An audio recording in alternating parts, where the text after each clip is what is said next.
to do even more to assist when it comes to food and other aid. So that's, I think, without getting ahead of the president, as we'll learn more about what his plans are coming up.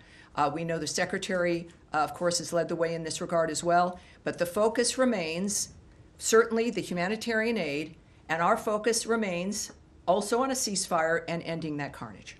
All right. Yes. Yeah, thank you, Tommy. I like this disposition. It's really nice. Don't get used to it. Okay. All right.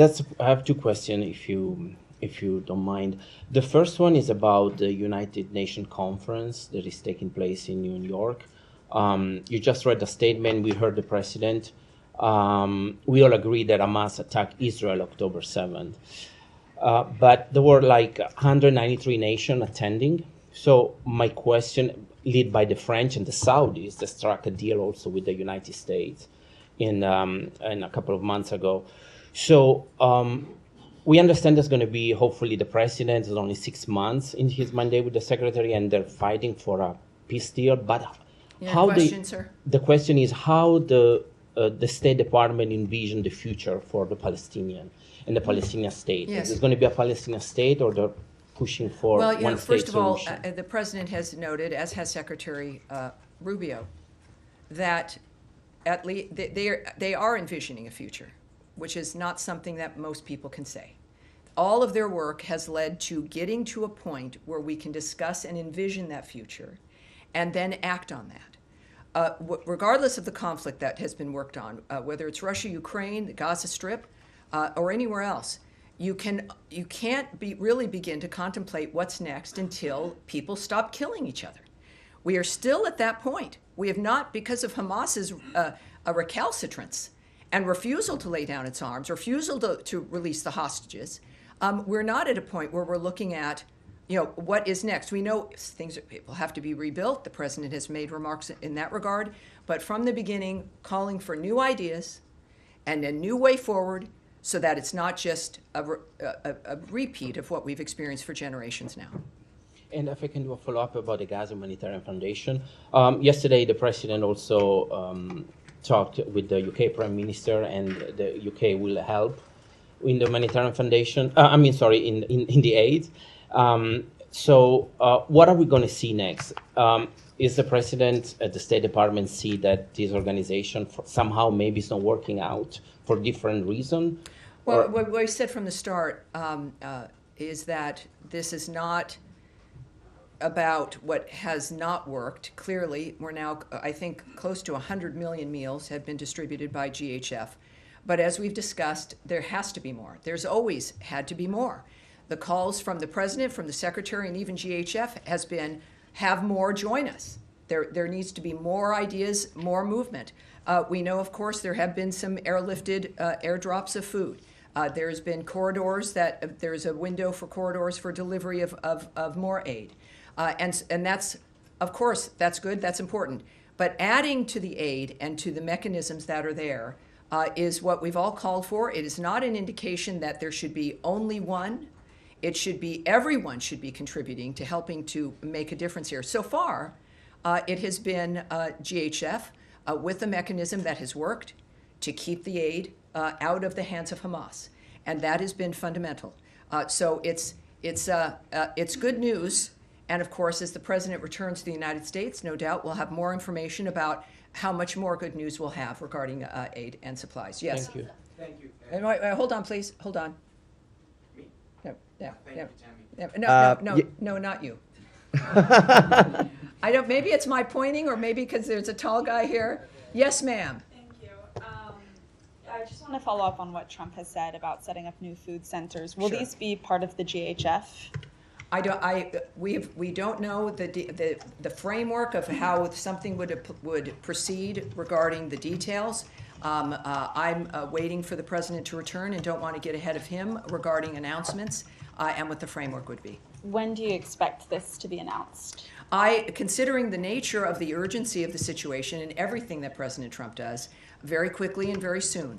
But we'll let that play out when he gets here and we get the details from those involved. And if I could just follow up, the IPC has said that GHF food items require water and fuel to cook, which is largely unavailable, and the IPC's Famine Review Committee said that their analysis of the food packages supplied by the GHF shows that their distribution plan would lead to mass starvation.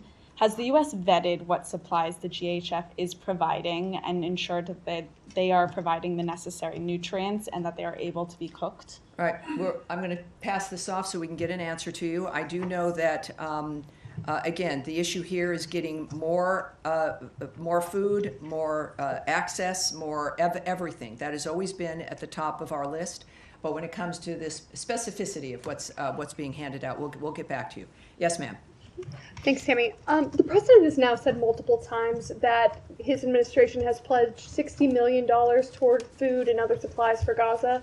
The State Department has only announced $30 million for the Gaza Humanitarian Foundation. Can you say, has more money been earmarked for the GHF, or is there other funds that are going out to make up for that $60 million, the $30 million difference? I would suggest a question for the White House there. Again, I know what we've done here at State.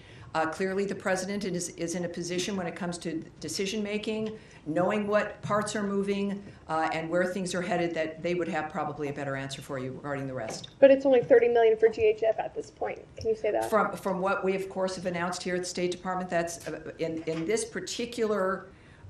I would caution against the suggestion that with what State may have done and what's been announced is a reflection of the complete picture. So I tend to caution about those things. I will caution about that again. But this is, as we all know, a very large issue, a very fast-moving issue, and there's many different pieces that are coming together in how it moves.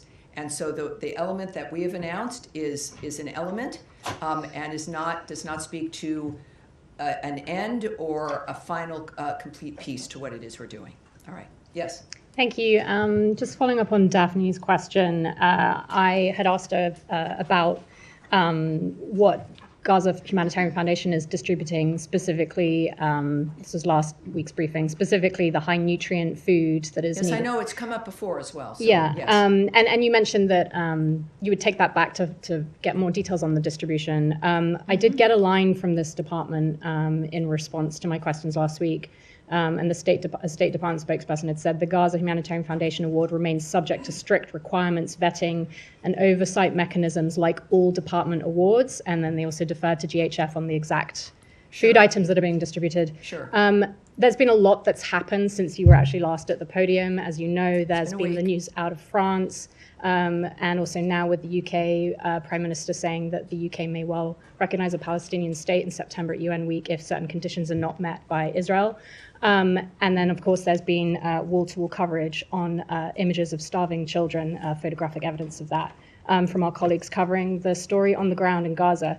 So I just wondered whether the vetting process and the strict requirements in this department is now having to take into account, obviously, all of this evidence, this photograph evidence, and is this giving the department some pause on these funds that are meant to go out the door to this organization? First of all, some of you may have seen a remark from Anna Kelly from the White House about the president's stance and what his plans are. She said President Trump wants to alleviate the suffering for the people of Gaza because he has a humanitarian heart. He announced a new aid plan today to help Gazans obtain crucial access to food. Details are forthcoming. What I will note about what's happening on the ground, of course, is what our focus is on, which is getting more aid in, which is getting a ceasefire, which has not been accomplished because Hamas refuses to do so. From the beginning, they have been the problem about why this continues to be an issue. We know that, of course, more food aid will be going in, considerably more. And for those, as we care about the nature of nutrition and the value of that, we'll have those details for you. And GHF can be reached, many of you have reached out to them, to ask them for those details. We at the State Department, the Secretary and the President of the United States, are focusing on saving lives, dealing with individuals who can stop what they're doing to create peace. And of course, as you know, the President has been frustrated on a couple of fronts regarding the killing of civilians, the using of civilians, the nature of what's happening at too many conflicts around the world. And that's what he's focused on. But it's a good issue to have, if there is a silver lining, about the fact that more food, more nutrition, more access is being created. And that's what we're doing in the meantime, while still trying to stop a war that makes that zone almost impossible. Nadia. Thank you, Tammy. I have two questions. An Israeli settler called Yanon Levy, he shot and killed a Palestinian peace activist. He's a father of three. His name is Aoud al-Haddalin in the West Bank. This settler was identified by the previous administration as an extremist, and he was under sanction, both by the EU and the US. The Trump administration has lifted the sanction on him. You often say you have the same values with the Israelis. How can you make sure that this guy is accountable when he killed a civilian, especially a peace activist? Well, of course, I think it needs to be said. It shouldn't have to be said, but we decry the loss of life everywhere. That has been the hallmark of the work that this administration is doing. It is at the top of mind for Secretary Rubio and all of us who work here at the State Department for a reason, because we care about what happens with other people. Here, certainly we care about, it is American First framework, but that value is about peace around the world as well, which also helps us. I would say also that we, as you know, we don't comment on investigations that belong to another government. Israel has investigations that it's implementing regarding situations of this sort. I don't know the end result of what that's going to be, nor will I comment or speculate on what should happen. What we do know, and I don't think we should have to, we have a status here, a posture, where all of this matters to us, to the point where the president's last and only, this second term, but his last effort is to make these things better and to save people's lives. So it is, it's certainly Gaza, a war zone. We're doing our best to make a difference there, and we will wait for the result of an investigation before we have any comment. Sure, this guy in the West Bank is not in Gaza. Well, but with the West Bank and Gaza, obviously, the nature of conflicts and what we've been working on, but I appreciate that, yes, of course. It's the same, I think, it's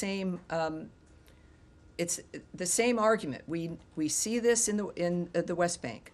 We know when there's violence in general. We saw something unfold in New York City as well with a shooting in New York City yesterday. These things touch all of us. With the hero there being a Bangladeshi immigrant, a cop for 3 years, dies defending New Yorkers. It is the American story, and it's something that we all work to help try to make a difference on. All right. My second question is, two Israeli human rights organizations found that they concluded that Israeli practice in Gaza has aspects of genocide. The Trump administration has put sanctions on UN officials who concluded the same.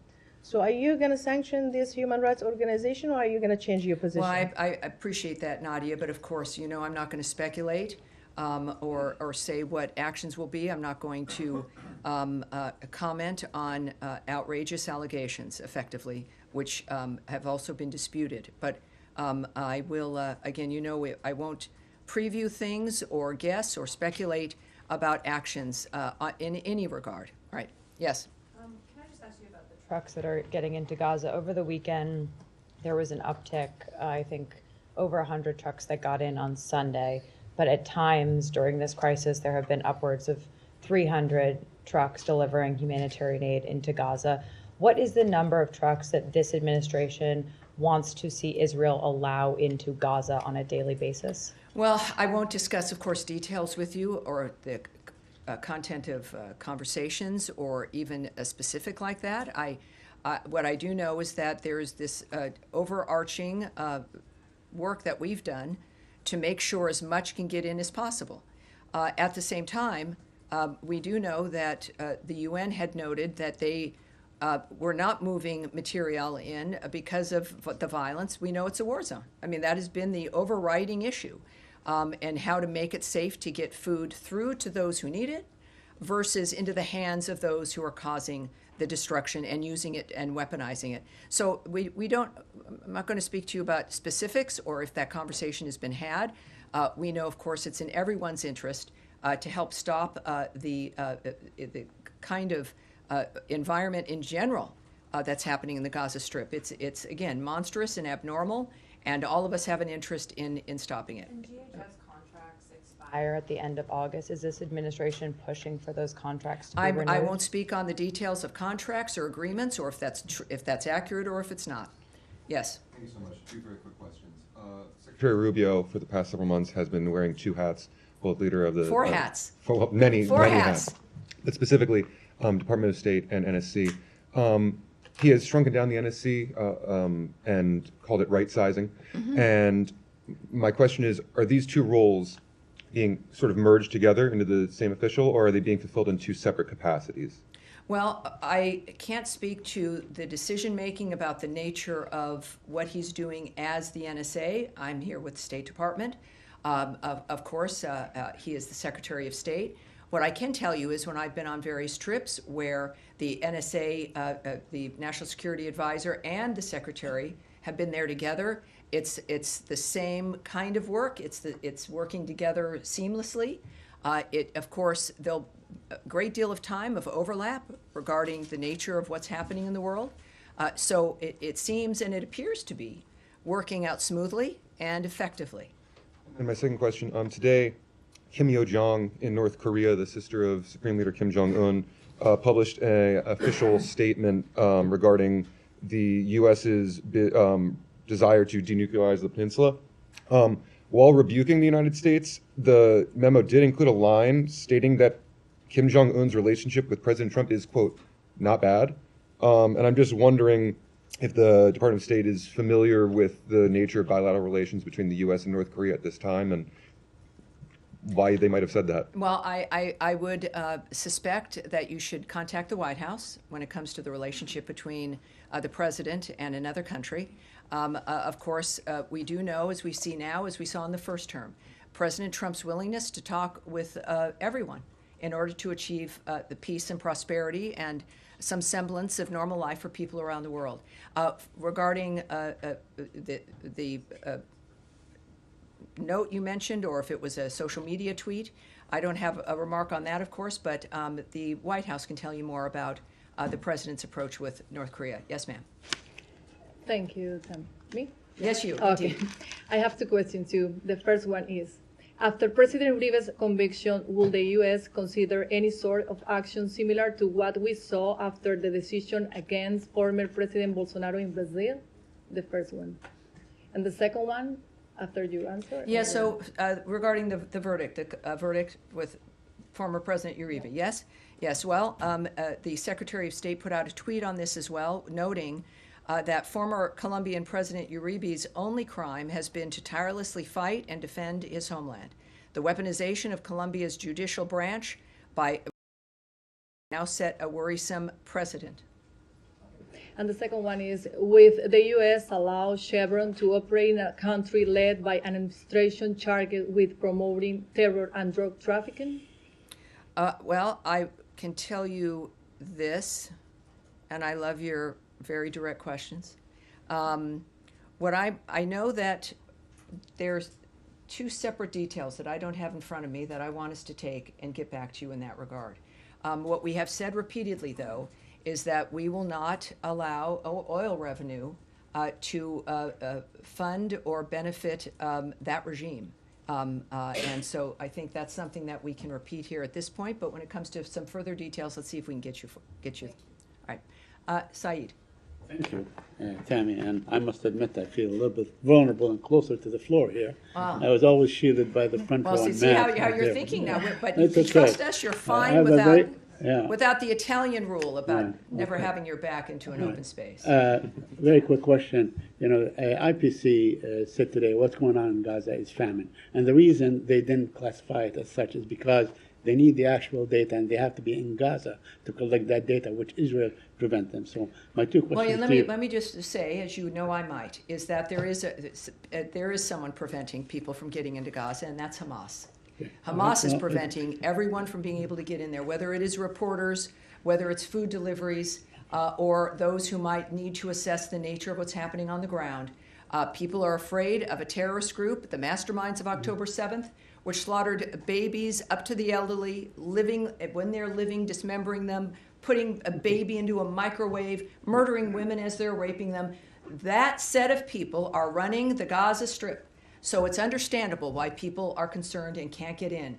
It is not the Israelis who have been defending themselves in this framework and who are ready to sign a ceasefire deal and have been ready for weeks to do so. Well, in fact, the Israelis are preventing everybody. They control the area, but that's another issue. My question to you: does this add the kind of urgency that would allow more trucks to follow on Kylie's point? More trucks, and to the level that it was before. It was something like 400, 500 trucks, especially during the ceasefire.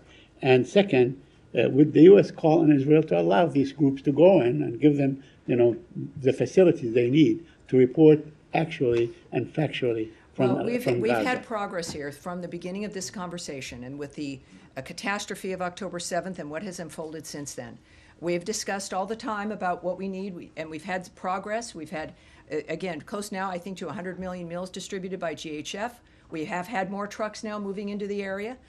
Israel making accommodation to be able to try to allow that to happen without people being in danger. So we've seen this progress being made. When it comes to the number of trucks, I would caution that it's not an issue of numbers, but clearly the posture of the President, of the Secretary of State, is that all of this has to stop and everything has to get to whomever it needs it. That may end up being a certain number of trucks. It may be a certain other kind of effort, new ideas. So it's not, I would just ask that we focus on what we've been focusing on here, which is having this violence end so that we can do a wholesale reformation of that area, a stopping of the violence, and a wholesale view of that a future really can exist. Yes, ultimately, it's going to be the best scenario. Everyone can go into Gaza and help. The president clearly will have ideas. The partners in that area, whether it be Egypt or Qatar and others, Jordan, with their airdrops, everyone has an interest in the resolution of this. And inevitably, of course, it'll result in everyone getting what they need. All right. Yes, Abby. What is the U.S. position on the U.K. saying they will recognize the Palestinian state before the UN this September? I know my colleague brought it up, but considering they're using it as leverage to try to stop some of the starvation that President Trump himself said he's concerned about taking place in Gaza. Well, I think President Rubio's statement and my statement that I issued regarding the conference, the two-state solution, the fact of the matter is his remarks also when President Macron of France also did something similar in this regard, that this is a slap in the face to the victims of October 7th, that it rewards Hamas, and it harms the ability to stop this framework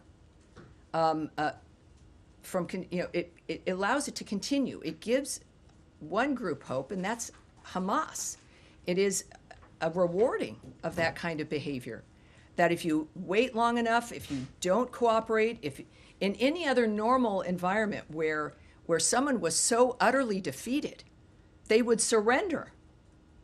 In this case, that just does not occur.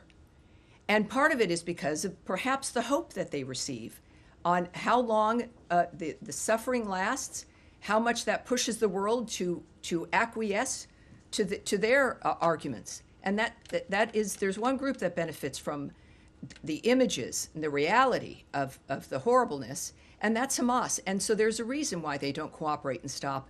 And this adds one more thing onto it that adds into their apparent posture that this is a winning thing to do. Clearly, we are of the opposite mind, and that I think we can say in general about that issue. Right. President Trump said he didn't mind the UK Prime Minister taking a position on statehood. Is that, can you explain what the difference is well, there? Obviously, I'm not going to speculate on the president's reasoning, but I do know that none of us are in the business of telling people not to speak their mind.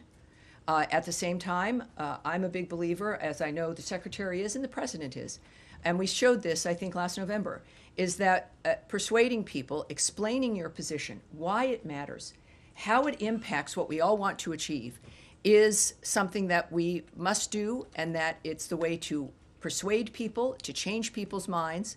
So it doesn't surprise me that that is what he said. But of course, we also know, as I described, the nature of our situation here, about what that does in our efforts to stop the carnage. Yes? Thanks so much, Tammy. Appreciate it. GHF, according to the UN, there's been about more than 1,000 Palestinians killed at or near the aid site since May 27th. Does the U.S. have an assessment on that number? It is not. That's not something I will speak on or go into the details about regarding our assessments of that situation. Certainly a wartime situation, but in the details and the numbers, no, I won't. I won't speak to that. Okay, and you mentioned the details of this new aid plan will be forthcoming. Are there people? Will they be forthcoming to the State Department, or are they coming from the State Department? Are there people in this building working on something right now? Well, it's the White House who noted that. So the White House noted that the details will be forthcoming. We, of course, all work for the president. He is the guiding hand here, and he gets ideas, and he knows more than all the rest of us know. So we are excited about his commitment, the fact that he and Mrs. Trump are humanitarians and are working first to make America first, so that Americans' lives can be predictable and strong, and we have a future we can look forward to, but also that obviously is translating around the world as well. Yes, sir. Thank you, Tammy. We'll move to Ukraine, if I may. We have new deadline, and Ukrainians are certainly hopeful that the president's new deadline and his tough words about Putin, Russia, will follow with certain concrete actions. And in fact, yesterday you told the media that now we are going to see some actions. Now, the caveat that we have 10 days to go. Can you give us a sense of? Oh, you might not even have 10 days. I would just suggest, even when he set that 50-day timeline for Russia, I think one of the things I've said is, that's, who knows when that could happen. He's had timelines before in which he acted very quickly. With the president, he also noted that he shortened that timeline because he pretty much knew what the situation was. My question is, can you give us any sense of any preparation that's going on in this business, so the Russians take it seriously? Well, clearly, President Trump has proven that he should be taken seriously because he's a serious man. And we've seen the results of that around the world. Again, most recently in the Indo-Pacific, and of course, with his envoys and the nature of the commitments we've made. I would say that what's been discussed regularly are sanctions, and the president also brought up the issue of sanctions, and even secondary sanctions, as certain countries are benefiting from buying Russian oil. But that's up to the president. We've known that's in his toolbox. There are many things that he can do, just as there are many things that Secretary Rubio can do and help facilitate. But the president himself mentioned those two dynamics. He has been patient, and that may have been misinterpreted by some people. And I think the time for misinterpretation is now over. On that point, Tammy, the president said that he knows the answer, and he also thinks that there's no reason to wait. If there's no reason to wait, then why wait 10 days? Well, again, you're asking. As we know, there are a million fronts in these kinds of dynamics. There's negotiations that go on. I can't speak to what the president's involved in, the conversations that are currently being had, and the importance of what the president says privately and publicly. I would just trust that he's the one who would know, and being in a position here at the State Department where we're all ready to do what we need to do to get this situation accomplished for the president. All right, Eric. Yes, thank you, Tammy. I wanted to ask two questions. One on the impact of potential secondary sanctions, potential secondary tariffs. Is there a concern that that may be too blunt an instrument in that some U.S. allies or countries for which the U.S. Has been partnering and having negotiations, fruitful negotiations, as we saw today, for example, China or India, could be hit, that there could be a boomerang reaction from such sanctions, secondary sanctions, or the EU, other countries that would be inadvertently hurt in a way that would be counterproductive to broader U.S. goals? Well, no doubt. I'm not in the business, though, of the negotiations. There are questions that are asked about everything with the actions that might be taken. And I would presume, as we should, that all of the impact would be considered. Obviously, the president's first effort and first desire to solve problems is through diplomacy. For people who might be confused, I have a few comments that I can share with you from the president at first here. I'm disappointed in President Putin. I'm very disappointed in him. I'm going to reduce that 50 days that I gave him to a lesser number because I think I already know the answer. What's going to happen? He also said, yes, I'm going to make a new deadline of about 10 to 12 days from today. I think that was yesterday. There's no reason in waiting. I want to be generous, but we just don't see any progress being made. He said 10 to 12 days. I'll announce it probably tonight or tomorrow. But there's no reason to wait. If you know what the answer is going to be, why wait? And it would be sanctions and maybe tariffs, secondary tariffs. And he says, we are going to do secondary sanctions unless we make a deal. Based on common sense, you would think he'd want to make a deal. We'll find out. The president is not someone who is making a decision on the fly. This has clearly been consideration from the beginning, and we're prepared to do what's necessary. Thank you, Tammy. Following up on my colleague's question about Colombia, we know that we have a president and a secretary of state who take a great interest in what happens in the Western Hemisphere and pay a lot of attention. We've seen the president's attack and criticism of the Brazilian judiciary, but I'm wondering what makes a judicial process a radical process or radicalized by judges or otherwise inappropriate. I mean, is it determined by who ultimately is convicted or charged, or what's the context or the judgment, the qualitative judgment as to what makes a politicized judicial process for this administration? Well, the secretary, like the president's, a very talkative young man. And he's very clear about what interests him and why it matters. On virtually every issue, he does long-form interviews. He's got his Twitter that he participates personally in, statements, op-eds, all of which he's personally involved in and expresses the nature of how he's making his decisions and why. So I will let his work speak for itself, including, again, current comments and no doubt more comments and explanations, if you will, or opinion pieces to help explain why these things matter, why corruption matters, how it might look whatever country you live in, and why it's important to stand up against it. All right. Yes, sir. Yes, hi. Thanks. A lot of my colleagues have asked a lot of the questions I had, so I'm going to totally change subjects. Well, if all I may. right.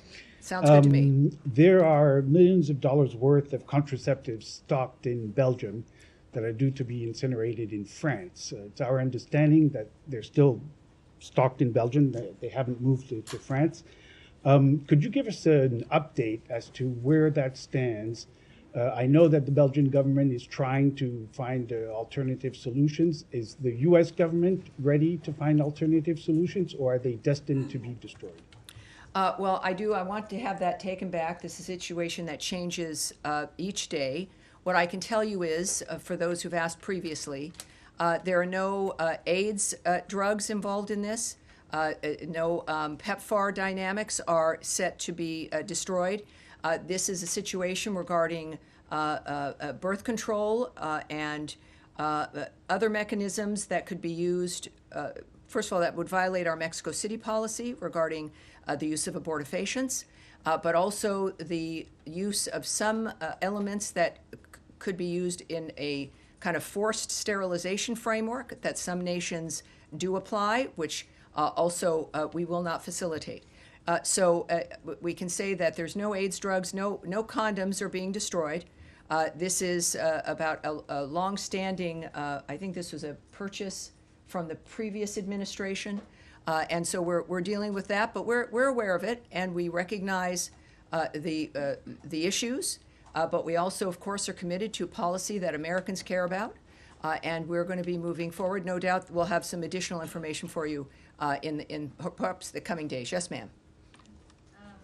Return to your statement at the top. Could you explain why talking about Palestinian statehood or Palestinian future in Gaza rewards Hamas or is a slap in the face to the victims of October 7th? And I'm asking, given that none of the parties involved, to my knowledge, who are involved in these discussions or have plans to recognize statehood have said anything about wanting Hamas to be in power. It seems like, according to the United States, according to Israel, and obviously as well as all these other folks involved in these conversations now at the UN, no one has expressed a desire to have Hamas in power. So how is that? How does it reward? Well, Hamas? I think that it's very often, if not most often, actions speak louder than words. And our argument is that there are certain actions you can take that reward in the midst of the defense of a country after a horrific atrocity implemented on October 7th. And the end result is, create a two-state solution, solve this problem, when in fact the problem was mass murder and just an indescribably obscene environment, and then the continuation of the terrorism of the people of Gaza, the first victims of Hamas. Still, the nature of living in that environment, the hostages that remain held, the weapons that remain held, and a refusal. We had a ceasefire early on. We had a ceasefire on October 7th. We had a ceasefire early on. They broke that. And there is a point where you don't find ways to placate or reward the people that have done such horrible things to humanity. The actions of what is being suggested, and I think we've made clear here, do just that. And it is, I think everyone deserves better. Certainly first the Gazan people, but certainly the world itself. Can I All right, follow now up? we're going to continue. Yes, sir, in the green shirt. It has been reported that Taiwanese President Lai's trip to his Central and South American allies with transit in the U.S. has been postponed. Could you elaborate on this, or did the Washington or the State Department play a part in this delay? Well, I do have something I can tell you about this. Taiwan has not announced any travel plans for President Lai. So that is generally a hypothetical now. I know it's been in the news. There's been a lot of questions and a lot of suppositions here that have happened, but I can say that it is a hypothetical at this point. There have been no plans, travel plans for the president. There's been, as a result, nothing canceled. I can tell you, though, a reiteration that transits by high-level Taiwan officials, including presidents, are fully consistent with our longstanding policy and practice. This has not changed. And just as a reminder for people who may have not heard us say this from the podium, if they're newbies, the United States remains committed to our longstanding One China policy, which is guided by the Taiwan Relations Act, the 3 joint communiques, and the 6 assurances. The United States is committed to preserving peace and stability across the Taiwan Strait. Thank All you. right, thank you, sir. All right, Abby, one more time. Can the State Department confirm or offer comment on reports that 2 Americans were recently detained in Iran on suspicion of spying for Israel? Have they since been released? Has the State Department or the U.S. been in touch with Iran regarding their detainment? I can't speak to that at this point, but hopefully I can soon. And I think that's going to be it for today. Thank you, everyone. And again, Thursday, a lot of these things might return with more new information, but you never know what's going to happen from one day to the next. Now, the president, I believe, will be back. Tommy Pigott will be at this podium. And thank you so much for being with me today. And my thanks to our guests here on the front row. It was great getting to know you. I appreciate it. And we'll see you again on Thursday. Thanks, everybody.